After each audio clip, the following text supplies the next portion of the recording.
ஒரு சின்ன கான்வர்சேஷன். இப்போ நான் தான் உன் பைக். உனக்கு ஃபர்ஸ்ட் எனக்கு பிடிக்குமா? ஏன் இப்படி கேட்குற? சொல்லு. உன்னைய எனக்கு ரொம்ப ரொம்ப பிடிக்கும். உன்னை ஃபர்ஸ்ட் மீட் பண்ண அந்த நாள் என்னால் மறக்கவே முடியாது. அப்பத்துலேருந்து இப்போ வரைக்கும் என்னுடைய சந்தோஷத்தில், துக்கத்தில், தனிமையில், ஃப்ரெண்ட்ஸோட எப்பயுமே நீ ஒரு பெரிய பெரிய பார்ட்டாக இருந்திருக்க. I still remember. நீ அந்த டிவியில் அட்வர்டைஸ்மெண்ட்ல என்னை பார்த்து, ரோட்டில் காசே இல்லாமல் அந்த போஸ்டர் ஆன் வாயை போலந்து பார்த்து, அதுக்கப்புறமா கொஞ்சம் கொஞ்சமாக குருவி சேர்க்குற மாதிரி காசு சேர்த்து இஎம்ஐயில் என்னை நீ எடுக்கும்போது எனக்கு அவ்வளோ சந்தோஷமாக இருந்துச்சு.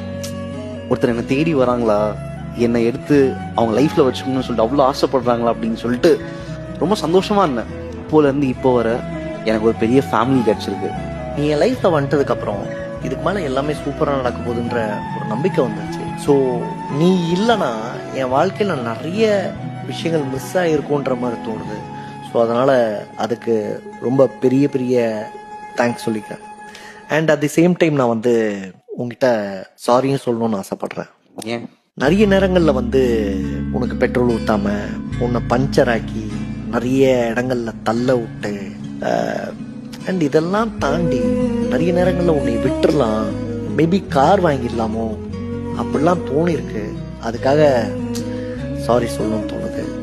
ஆனால் எனக்கு உன் மேலே கோவமே இல்லை. சரி, எனக்கு சாரி கேட்குதால அன்னைக்கு கொண்டு போயிட்டு என்ன நீ வித்துடலாம் அப்படின்னு போகும்போது அப்போ ஏதோ ஒரு தயக்கம் உனக்குள்ள.